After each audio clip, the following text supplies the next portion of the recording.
Olá, sejam muito bem-vindos a essa aula especial sobre teologia. Meu nome é Lucas Roberto e eu quero falar com você nessa próxima hora sobre a importância e o porquê você precisa estudar teologia. Talvez teologia não seja a sua área, você pense. Eu não sou pastor, eu não sou presbítero, não sou diácono. Talvez você pense pela questão de emprego, né? Teologia, de fato, não tem uma área específica no mercado de trabalho, ainda que há alguns ramos, mas são mais difíceis. É difícil você ganhar dinheiro com teologia. E talvez você pense, então, teologia não é para mim. E eu quero, nessa aula, provar para você o contrário, que teologia é essencial para todos nós cristãos brasileiros, evangélicos principalmente. E eu quero mostrar para você alguns pontos que eu penso que são justificativas do porquê nós precisamos estudar teologia. E no fim eu quero apresentar para você algumas crises, alguns problemas que nós estamos passando como igreja brasileira e que apenas com uma teologia sólida e profunda, nós conseguiremos responder e passar por esses dilemas. Então, o primeiro ponto que eu quero trabalhar com vocês do porquê estudar teologia é que todos nós já somos teólogos. Isso mesmo. Você já é um teólogo. Você já faz teologia. A questão não é se você faz ou fará teologia, mas se você faz uma boa ou má teologia. Porque toda pessoa pensa sobre Deus, pensa sobre o sentido da vida, sobre o perdão, sobre a esperança nessa vida e na futura, sobre questões de céu, inferno, salvação. Então, todos esses temas são teológicos. A questão é se nós estamos abordando esses temas de forma bíblica ou se nós estamos repetindo culturas populares, clichês, frases que muitas vezes têm origem, fonte ou uma visão contrária à Bíblia. E isso está ocorrendo muito. Muitas vezes, jargões mundanos secularistas estão na boca de cristãos, porque não conhecem a Bíblia e porque não percebem como essas visões mundanas são contrárias à Escritura. E por isso acabam produzindo uma teologia ruim, uma teologia mal feita, antibíblica, em muitos pontos. Por isso, estudar teologia não é começar algo novo. É você se aprimorar e aprofundar o que você já vem fazendo como cristão, como alguém que conhece de forma geral a mensagem da Bíblia, mas que ainda não procurou se aprofundar no conhecimento dos pontos abordados por ela sobre a vida, sobre a nossa conduta como cidadãos, cristãos, pais, filhos, funcionários e por aí vai. Então, a teologia nos ajuda e nos auxilia a trocar ideias rasas por questões e por convicções profundas. Algo enraizado direto na palavra de Deus. Esse é o primeiro ponto. O segundo ponto que eu quero falar para você é que a Bíblia é um desafio enriquecedor. A Bíblia, como o nosso alicerce de fé, principalmente de nós evangélicos, que temos ela como a única regra de fé e prática, ela nos apresenta um paradoxo fascinante. Porque Primeiramente, ela nos apresenta uma clareza nos seus pontos centrais, na sua mensagem central, que é o Evangelho. Nós cremos que qualquer pessoa que pegue a Bíblia e leia entenderá a mensagem central do Evangelho de que Cristo morreu para salvar o mundo. Essa é a mensagem clara, essa é a mensagem central e essa mensagem é acessível a todos os que se achegam a ela. Porém, eu tenho certeza que você já leu alguma passagem da Bíblia, algum versículo que ficou estranho, que ficou obscuro para você, e você não entendeu o significado. Principalmente, talvez, do Antigo Testamento, que é uma cultura diferente, são tempos diferentes, a extensão de tempo é maior do Antigo Testamento do que no Novo.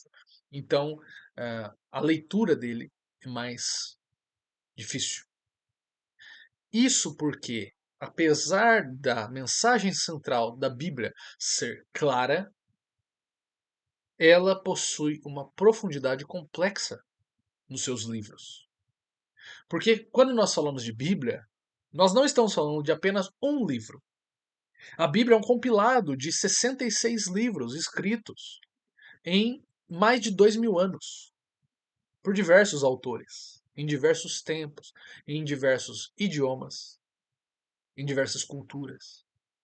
Então, esses livros milenares, eles têm uma barreira linguística, cultural e histórica para conosco, leitores modernos. Então, para nós entendermos um determinado texto, a gente precisa resgatar a cultura daquele texto, o contexto daquele texto. Quem foi o seu autor? Qual é o estilo que está sendo usado aqui, textual? E muitas vezes nós não temos informações dessa. Pelo menos não de forma direta.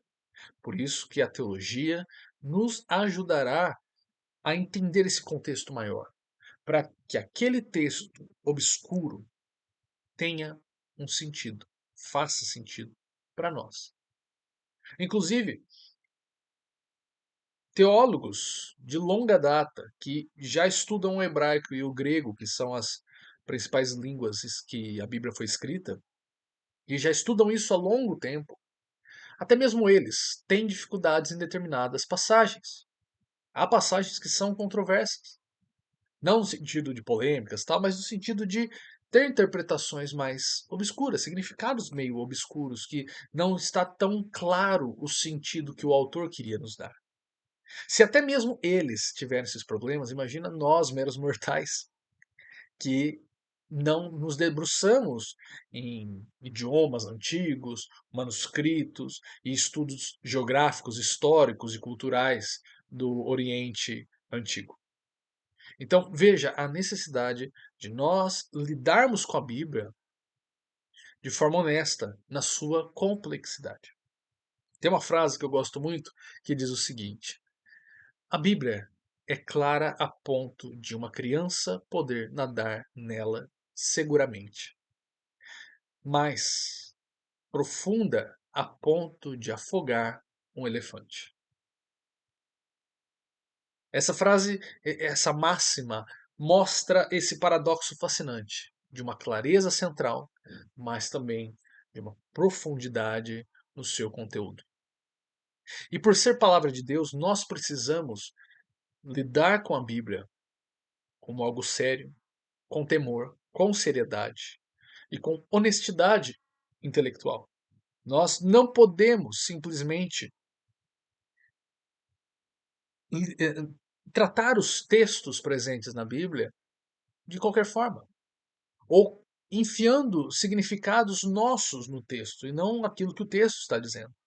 Por isso que a teologia é a ferramenta que nos ajuda a construir uma ponte sobre este abismo de milênios, esses abismos milenares que temos com a Bíblia. Portanto, a teologia nos permite entender e aplicar a Bíblia, a palavra de Deus, de forma fiel e relevante para o século XXI, evitando anacronismos e interpretações equivocadas. O que é anacronismo? É você pegar um conceito moderno e tentar enfiar como significado de um texto antigo, no caso bíblico. Então, vamos pegar a questão de computadores e a palavra dinossauro. Quando o João escreve sobre a marca da besta, ele está falando de computadores? Ele está falando de chip? Não, por quê? Porque é um conceito totalmente estranho para ele. Ele está separado há 2000 anos da invenção de chips e computadores. A palavra dinossauro, por que ela não aparece na Bíblia? Essa é uma das questões, né, que envolve ciência e criação. Por que nós não temos a palavra dinossauro na Bíblia? Simplesmente porque ela é uma palavra moderna, é uma palavra nova. Mas o conceito pode estar presente nas Escrituras. Mas como nós chegamos a esse entendimento? Através de um estudo sério, através de um estudo que busca extrair do texto o seu significado, a sua mensagem, e não tentar impor um significado moderno sobre um texto antigo. Por isso que nós precisamos evitar anacronismos e interpretações equivocadas. Tirar do contexto uma passagem, tentar aplicar para justificar um comportamento, justificar um pensamento que não condiz com a Bíblia ou que não está presente naquele significado do texto que está sendo usado. Então, a gente precisa ter esse cuidado. Nós já precisamos ter esse cuidado de sermos honestos com qualquer texto. E com a Bíblia devemos ter um cuidado redobrado, porque se trata da palavra de Deus e não de um livro qualquer. Por isso, teologia é importante para que você saiba como ler as Escrituras. Em terceiro ponto, eu afirmo que você deveria começar a estudar teologia, porque teologia nos faz dialogar com a tradição da igreja. A teologia, ela é a expressão e fruto do mover do Espírito Santo na igreja ao longo dos 2000 anos de existência da igreja. Estudar teologia nos impede de sermos arrogantes, pensando que a nossa geração é a primeira a ler a Bíblia seriamente. Nós não precisamos reinventar a roda, nós não precisamos reinventar ou descobrir a pólvora, porque nós temos uma herança, um tesouro que nos foi dado, que está disponível a nós, de homens tementes a Deus, que lidaram com problemas reais, com desafios à fé, e que, a partir desses desafios, a partir desse pensar, dessa reflexão, produziram materiais que se tornaram uma tradição, uma referência, um material teológico, um padrão, um norte para nós. E muitas vezes nós, que somos da tradição evangélica protestante, que cremos que a Bíblia é a nossa única regra de fé e prática, muitas vezes nós achamos que dizer que a Bíblia é única regra de fé e prática significa que nós devemos rejeitar o resto, tudo que é produzido por homens. Principalmente quando nós comparamos e nos deparamos com a visão católica romana de que a tradição e os escritos desses homens do passado têm a mesma autoridade que a Bíblia. Nós não cremos nisso. Mas não é porque nós cremos que a Bíblia é a única, infalível e inerrante, inspirada por Deus, que nós vamos rejeitar a tradição, essa herança teológica da igreja que foi acumulando durante esses 2000 anos. Nós precisamos entender que há níveis diferentes entre eles. Se há um conflito entre o que uma tradição diz e o que a Bíblia diz, nós devemos ficar com a Bíblia.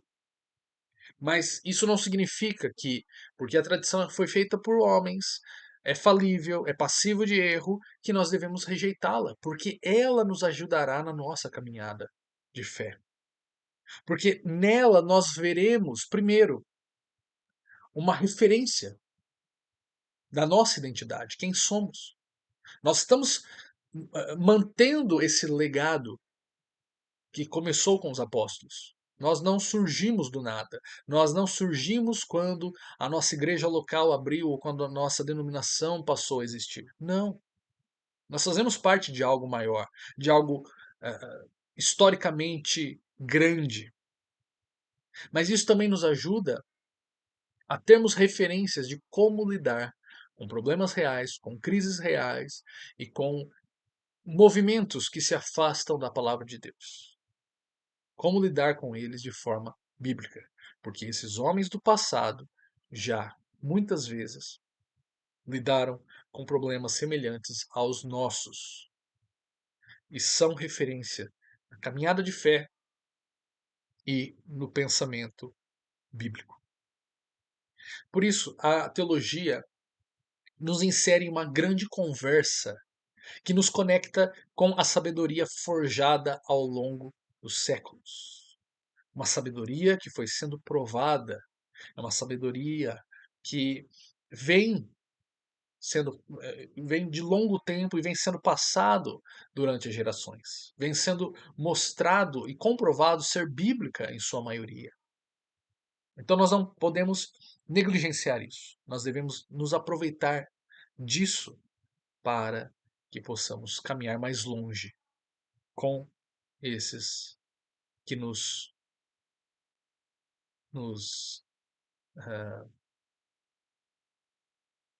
basearam a fé, a quem nós estamos sucedendo, que nos precederam em nossa caminhada.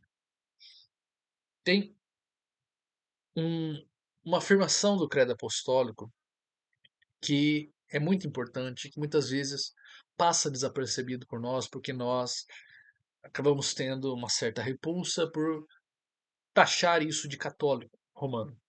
O credo apostólico não é católico romano apenas, ele é o resumo da fé de todas as igrejas, ocidentais e orientais. E numa parte, já no final, ele diz o seguinte: creio na comunhão dos santos. E muitas vezes isso parece meio estranho para nós, porque o catolicismo romano interpreta essa frase como sendo a ideia da intercessão dos santos, de orar pelos mortos, pelos santos, por uma intercessão, por uma aproximação, e isso parece algo antibíblico para nós. Mas a tradição evangélica protestante, ela interpreta a comunhão dos santos de uma forma mais rica e que tem muito a ver com aquilo que nós estamos precisando hoje, que é nos conectarmos historicamente com as raízes da nossa fé. A comunhão dos santos, a doutrina da comunhão dos santos diz respeito, primeiro, aos santos, aos irmãos em Cristo que nós temos na nossa igreja local. Aqueles que o Espírito Santo usa com dons específicos que nos ajuda, que nos complementa com os dons que nós temos. Dons que nós não possuímos, mas eles sim, e que vêm para nos abençoar e nos ajudar na caminhada. E nós também, os dons que o Espírito Santo nos dá, devem ser também usados para abençoar os nossos irmãos e ajudá-los na caminhada. Então, o primeiro ponto é a comunhão dos santos de modo imediato, na igreja, aqueles que sentam no banco do nosso lado. Mas a comunhão dos santos também mostra e aponta para a catolicidade da igreja. E a palavra católica aqui no original significa de comum acordo, universal, trazendo a ideia de que a igreja de Deus não está restrito a etnias, não está restrito a nações, não está restrita a fronteiras. Ela está espalhada nos quatro cantos do mundo e ela é muitas vezes invisível, mas ela está presente em todos os cantos. E Deus levanta para si povos de todas as tribos. Então, a catolicidade da igreja, essa identidade universal da igreja, transcende espaços geográficos. Então, cristãos lá da China ainda são nossos irmãos. Precisamos orar por eles e ter essa comunhão de alguma forma, em oração, intercessão. Mas também a catolicidade da igreja transcende o tempo. Não no sentido de nós orarmos para aqueles que já se foram, mas no sentido de professarmos o mesmo evangelho. Nós estamos de comum acordo com aqueles que nos antecederam e proclamamos o evangelho de Cristo, como eles. E vivemos a vida cristã. E vivemos a proclamação das boas novas. É como se fosse uma tocha olímpica que é passado de geração em geração e agora esse dever está conosco. Mas para chegar a nós, ele passou por todas as gerações até chegar nos apóstolos antes de nós. E nós não podemos negligenciar isso, porque isso faz parte da nossa identidade. Isso faz parte de quem somos como igreja, como corpo de Cristo. E essa catolicidade nos envolve para termos esses homens de Deus como referências de santos que venceram o mundo pelo poder do Espírito Santo, pelo poder de Cristo. De homens que muitas vezes defenderam com a própria vida a palavra de Deus. De homens que não se amedrontaram diante dos desafios, das ameaças e da possibilidade de passar por ridículos. Mas eles seguiram firmes, professando o senhorio de Jesus Cristo, que só Jesus Cristo é o Senhor. Portanto, nós temos, de certa forma, comunhão com eles. Estamos ligados a eles, porque estamos em Cristo com eles e estamos proclamando o mesmo evangelho, a mesma fé que nos foi dada. Por isso, teologia nos ajuda a nos conectarmos a essa história preciosa que nos é dada e pertence a nós como herança legítima. Próximo motivo que eu tenho para apresentar para você, para que você comece a estudar teologia hoje, é que a teologia é de extrema importância para podermos responder às dificuldades e os desafios atuais. Ter uma teologia robusta, forte, não é apenas um exercício acadêmico, é um equipamento, é uma ferramenta essencial para os desafios que a igreja enfrenta hoje. E aqui eu listo pelo menos 4 desafios que a igreja brasileira está começando a apresentar ou já está enfrentando e muitas vezes não sabe como enfrentar, está perdida diante de tantas vozes, mas de poucas respostas bíblicas e eficazes. Então, a primeira questão que tem nos assolado como cristãos do século XXI é a característica cultural do Ocidente moderno. É uma cultura pós-cristã. Nós temos visto igrejas vazias na Europa. Nós temos visto igrejas se esvaziando nos Estados Unidos, ainda no processo. E temos visto no Brasil gerações abandonando a igreja. E não apenas o esvaziamento da igreja, que é uma das características do pós-cristianismo, mas a questão é que as verdades bíblicas, a visão bíblica da vida, da ética, dos valores, têm sido subvertidos, negligenciados e rejeitados pela cultura. Cada vez mais a sociedade está sendo intolerante em ouvir o discurso cristão. Isso justifica a questão do porquê tantos pastores e líderes estão sendo perseguidos, processados e presos por falarem das suas crenças baseadas na Bíblia. Não só no Brasil, Europa, Estados Unidos, principalmente. Se você quer saber mais a respeito dessa questão do pós-cristianismo cultural que estamos passando, dá uma olhada no meu Instagram, tem um post lá interessante sobre esse assunto. Outra questão que envolve, faz parte desse pós-cristianismo, essa cultura pós-cristã que estamos presenciando, é o êxodo juvenil. Como essa nova geração de jovens está abandonando cada vez mais as igrejas. Pesquisas feitas nos Estados Unidos, Barna Group, por exemplo, é uma delas, mostra que 2 a cada 3 jovens, quando entram na universidade, abandonam a igreja. Desses 2 que abandonam, uma porcentagem pequena ainda volta quando se casa. Mas a porcentagem final daqueles que deixam a igreja e não voltam mais é quase de 50%. E esses números são alarmantes. Esses números são extremamente preocupantes, porque nós estamos perdendo as futuras gerações, porque não estamos discipulando elas.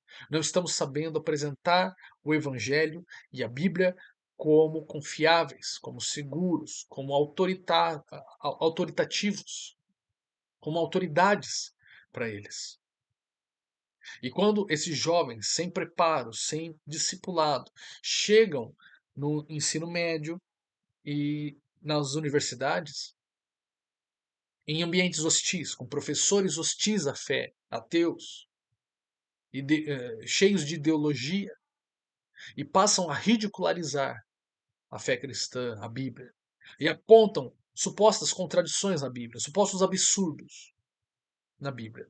E esses jovens não sabem responder, não sabem apresentar uma resposta adequada a isso. Eles acabam tendo a sua fé fragilizada, a sua fé morta. E então eles compram a falsa ideia de que precisam abandonar a Bíblia, precisam abandonar a fé dos seus pais, para que eles possam ser bons profissionais, bons acadêmicos e, de forma geral, racionais. E isso é um absurdo. Mas por que tem funcionado tanto esse tipo de argumento, esse tipo de narrativa? Porque nós estamos omissos no discipulado e no ensino das Escrituras para a futura geração. Então, esse êxodo juvenil é apenas a consequência de uma negligência dos pais das gerações mais velhas em ensinar os filhos, em ensinar a nova geração.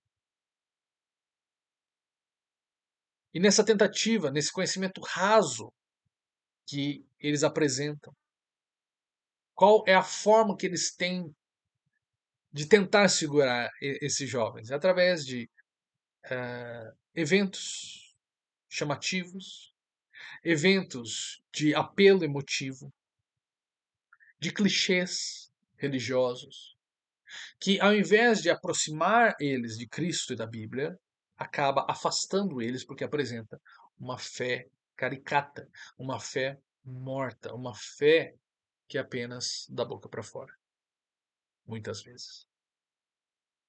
Então, quando nós não conhecemos, quando não sabemos como lidar com as Escrituras, não temos conhecimento teológico suficiente, nós apelamos para recursos e para espetáculos humanos que maquiam dúvidas, que sufocam essas dúvidas por um tempo, mas que lá na frente essa bolha vai explodir, vai estourar e não conseguiremos preservar a futura geração na igreja e nos caminhos de Deus.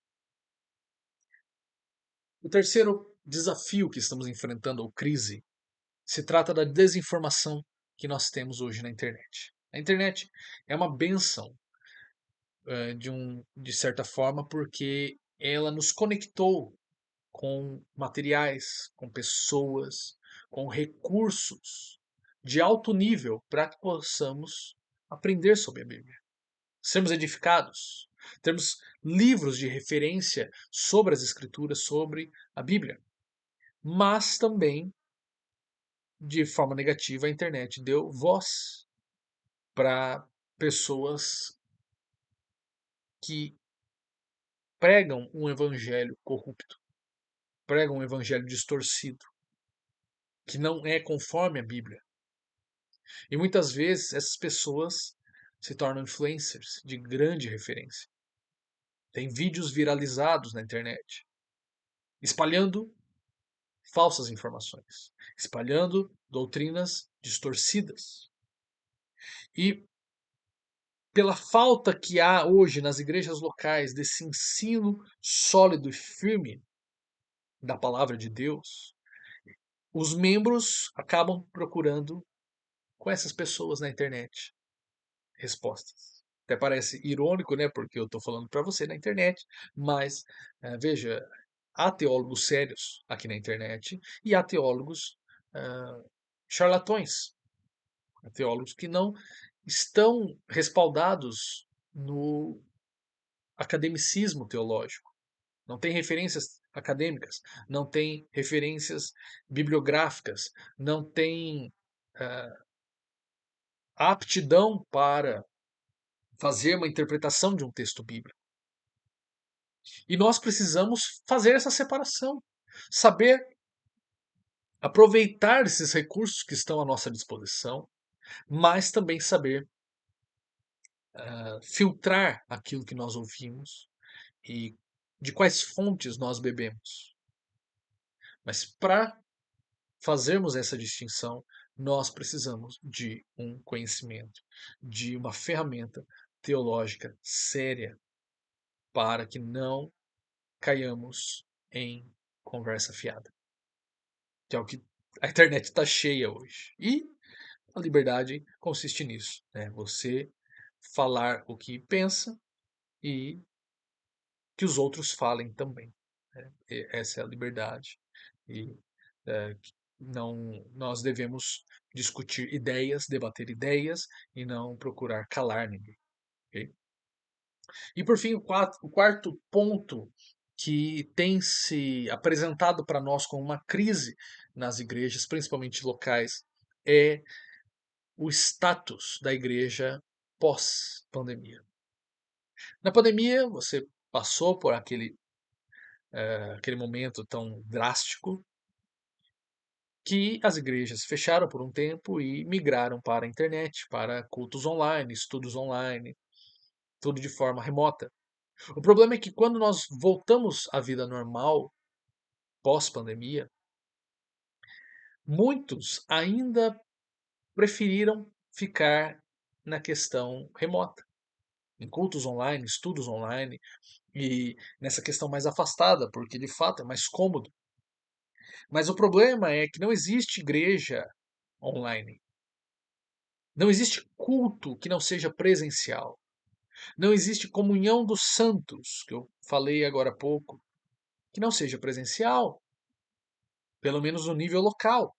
Eu dei o exemplo lá da China, nós não temos como estar presentes com eles, mas intercedemos por eles. Então, nós acabamos desligando a nossa realidade física, a nossa corporeidade na edificação de uns com os outros.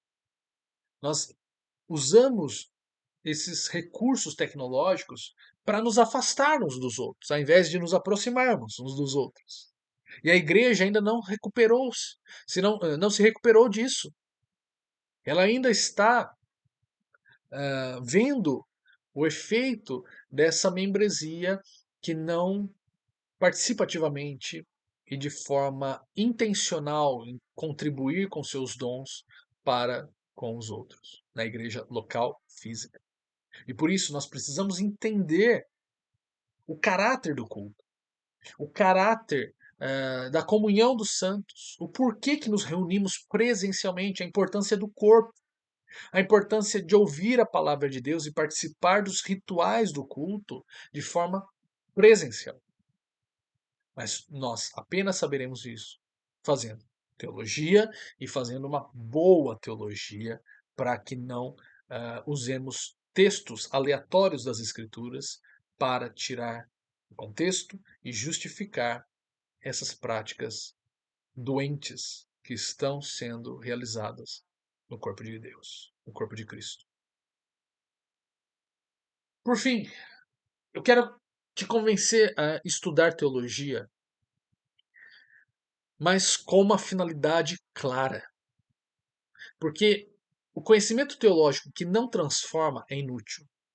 Você estudar teologia apenas para saber mais, para conhecer mais, para esfregar na cara das pessoas que você sabe e eles não, não é para isso que a teologia é produzida e estudada.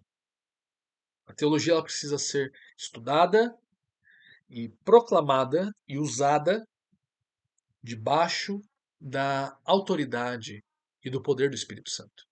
Porque senão ela é apenas uma letra morta, um conhecimento que ensoberbece, mas que não edifica. Então, o destino final de uma boa teologia, uma teologia bíblica, não é apenas o acúmulo de informações, mas o crescimento integral, para que nós nos pareçamos mais com Cristo, para que as pessoas vejam em nós uma coerência entre o que falamos e o que vivemos, para que o bom perfume de Cristo seja exalado por nós e nós possamos proclamar o Evangelho, levando cativo todo pensamento em obediência a Cristo. Portanto, uma boa teologia, ela produzirá em nós duas respostas. A primeira resposta é a adoração a Deus. Porque quanto mais entendemos sobre quem Deus é e o que ele fez por nós, mais profunda, consciente e genuína se torna a nossa adoração.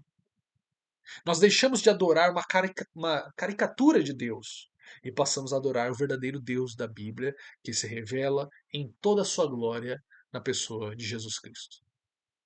Quando, através das ferramentas adequadas da teologia, eu vejo a profundidade do que significa Deus ter se feito carne, morrido, ressuscitado e tomado sobre si todo o poder no céu e na terra, a minha alma vai se dilatar, vai se engrandecer diante dessas verdades, diante dessa maravilhosa notícia.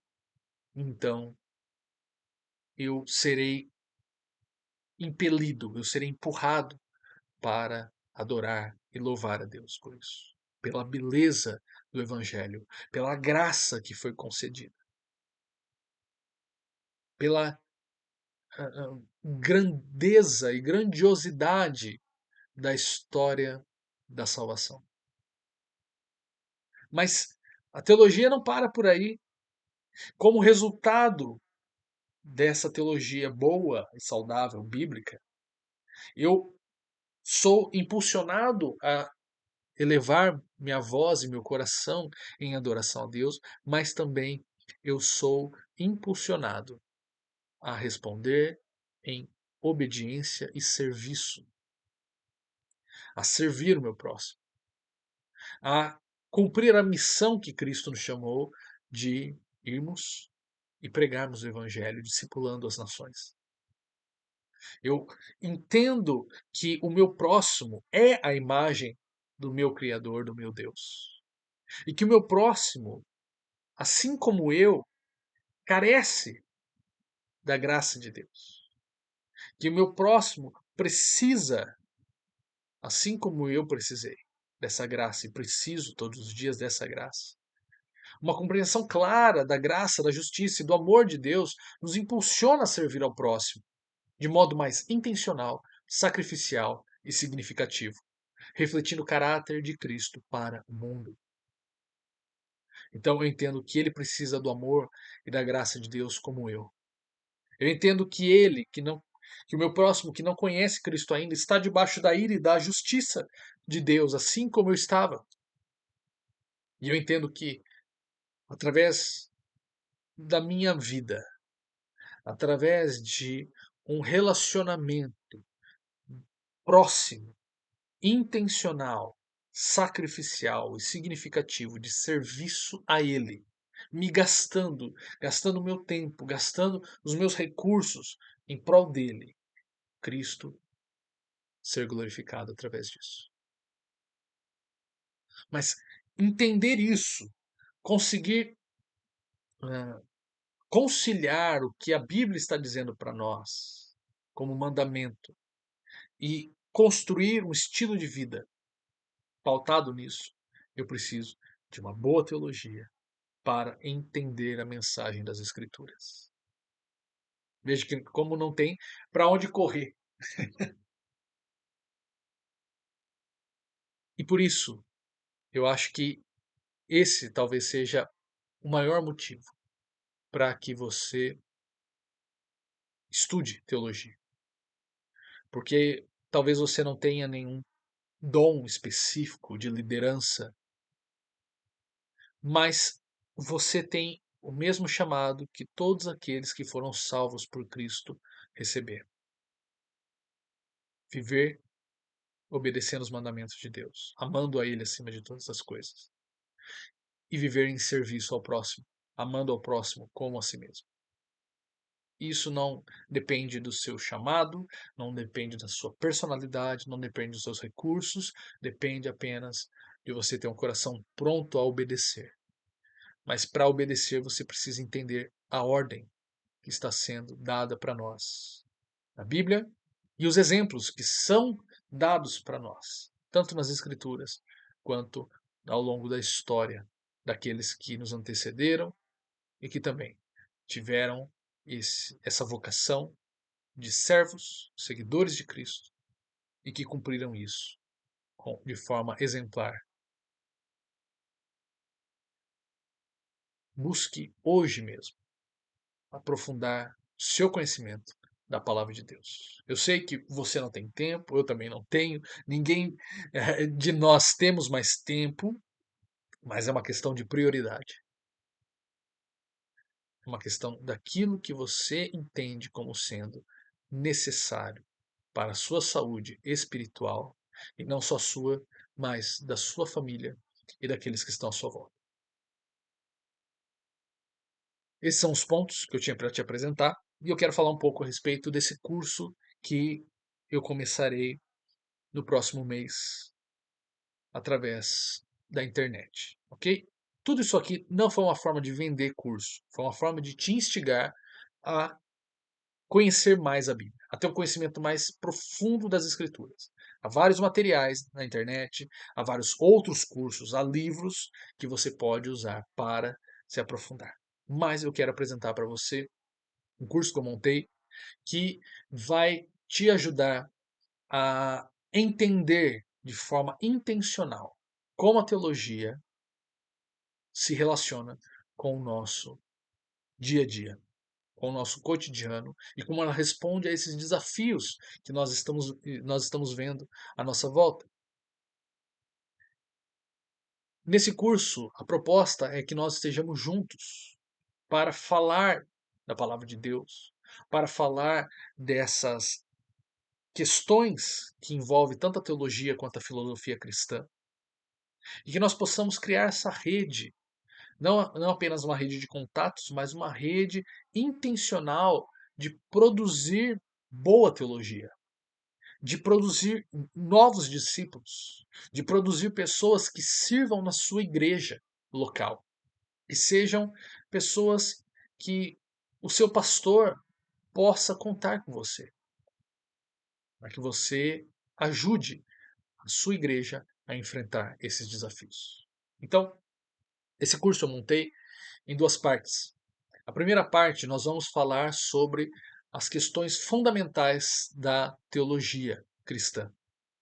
Na segunda parte, nós vamos falar sobre ah, os princípios, as bases da filosofia cristã que nos ajuda a transportarmos o conteúdo da palavra de Deus, da teologia, para uma aplicação no nosso cotidiano, no ambiente em que Deus nos colocou. Então, primeiramente, nós vamos fazer uma introdução à Bíblia. Você vai entender como ela foi formada, Você vai entender as principais objeções que existem hoje, tentando ridicularizar a crença num livro de 2000 anos e como podemos responder a isso. Na segunda matéria será sobre hermenêutica, ou seja, interpretação bíblica. Como nós podemos interpretar os textos da Bíblia? Quais os princípios que nós precisamos seguir e quais os recursos que nós podemos usar para entender textos obscuros e também entender textos que aparentemente são óbvios e claros, que nós ouvimos 200 vezes ele sendo pregado, mas que na verdade pode ser que haja um outro significado original desse texto que não é muito bem percebido ainda por nós. Também vai ajudar a nós entendermos como responder a passagens estranhas para nós da Bíblia. Por exemplo, uma mula falando, uma serpente falando, um dragão aparecendo. Né? Como que nós entendemos isso dentro dos estilos literários da Bíblia? A terceira matéria, serão 12, tá? A terceira matéria vai ser sobre o ser de Deus. Então nós vamos falar dos principais atributos de Deus, quem Deus é, como ele se revela como uma pessoa que se relaciona conosco. E também nós vamos falar sobre os argumentos principais para a existência de Deus. Argumentos que grandes filósofos cristãos ao longo da história foram elaborando e lapidando para nos mostrar que racionalmente crer que Deus existe não é para pessoas de intelectos baixos, para pessoas burras. Crer que Deus existe é a crença mais de bom senso que existe, né? Podemos dizer assim. É algo justificável. É algo que grandes mentes ao longo da história tiveram essa posição, creram na existência de Deus, e a existência de Deus não é algo para pessoas simples e primitivas. Ok? Quarta matéria é sobre Cristologia, quem é Cristo, qual o seu papel, como a sua vida impactou na nossa história, a questão do seu sacrifício, da sua ressurreição. Nós vamos estudar a pessoa de Cristo. É uma área muito importante da teologia e que se aplica a nós, para nós termos como referência o alvo que nós queremos atingir como cristãos. Como nós queremos ser como humanos transformados pelo poder do Evangelho. O próximo fala sobre o Evangelho, propriamente dito. Né? Qual é a narrativa do Evangelho? Qual é a mensagem do Evangelho? O que isso diz respeito a nós? Como nós podemos apresentar o Evangelho ao ímpio, às pessoas que não creem? Em seguida, e para fechar essa primeira parte, nós falaríamos sobre a história da igreja de forma panorâmica. Como eu disse já na parte da comunhão dos santos, nós temos uma história de 2000 anos como cristãos. Uma história que é um tesouro e uma herança para nós que precisa ser usado. Então nós vamos ver ao longo da história como a igreja enfrentou perseguições, imperadores, reinos que se levantaram contra a igreja, contra as escrituras. E veremos como esses irmãos responderam a esses desafios. Como surgiram heresias, como surgiram falsos mestres que distorceram o evangelho. E Deus levantou, no poder do Espírito Santo, homens piedosos, crentes fiéis, que dedicaram sua vida para refutar essas heresias, para denunciar o erro. Então a história da igreja é muito importante porque ela vai nos colocar como igreja moderna e como cristãos, pessoas individuais, dentro de algo maior, dentro de um panorama maior. E então nós vamos ver que pertencemos a algo mais grande, algo grandioso, a uma uma história que não pertence propriamente a nós humanos, mas é a missão de Deus em salvar pessoas de todas as tribos, línguas e nações, para que todo joelho se dobre e proclame que Jesus Cristo é o Senhor. Na segunda parte, nós iniciaremos, na parte da filosofia cristã e prática, nós iniciaremos apontando a cosmovisão cristã. O que é uma cosmovisão? Como a Bíblia ela se relaciona com a realidade, ela apresenta para nós uma forma de enxergarmos e lermos a realidade à nossa volta que vai muito além do que simplesmente fazermos um culto no domingo. A Bíblia está relacionada também aos outros dias da semana. Nós veremos isso na cosmovisão cristã. Segundo ponto será sobre a sociedade pós-cristã. Nós vamos analisar os principais pensadores que influenciaram essa mudança que nós estamos vendo na cultura, as principais ideologias que surgiram para tentar eliminar o cristianismo e a sua influência do Ocidente. Porque se nós não entendermos as fontes e as ideias que estão engajando esses movimentos, impulsionando essas transformações, as nossas respostas serão muitas vezes ineficazes ou simplesmente vai lidar com sintomas, mas não com as causas da doença. Okay? Terceiro lugar, vamos falar da cultura e os seus desafios. Como nós devemos ler a cultura, mais na questão da arte mesmo, e como cristãos nós devemos também influenciar a cultura, influenciar a arte, produzir boa arte e cultura. Depois falaremos sobre a política e os seus desafios, como nós podemos lidar com esse assunto que está tão em alta, essas disputas de direita e esquerda que nós vemos, como o cristão deve se posicionar, como nós não podemos nos influenciar, sermos influenciados por líderes que misturam o evangelho com ideologias políticas.